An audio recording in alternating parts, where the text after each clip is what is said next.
Everyone, welcome back. So, the Teacher Series 3 kicks off with a surprisingly solid start, even if it comes wrapped in a lot of noise and controversy. Victoria Hamilton steps into the spotlight this time as Helen, now promoted to head of drama, and the show clearly wants to position her at the center of a storm, both inside the classroom and beyond it. The setup leans heavily into modern school dynamics, especially around identity, social media, and student teacher tension, which immediately gives the series a more provocative edge. That said, the way these themes are handled feels uneven.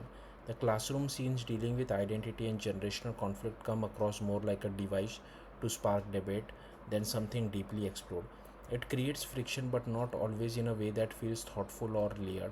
Still, Helen as a character manages to stay relatively grounded within that chaos, often choosing diplomacy over confrontation, which adds a bit of realism to her role.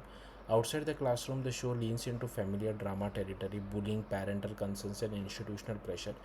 And this is where it feels more comfortable. The storyline involving her son adds an emotional anchor that works better than some of the more heavy handed social commentary.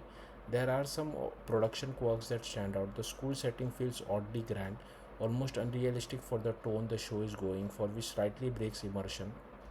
At times, it feels more like a heightened TV version of a school rather than something lived in and authentic.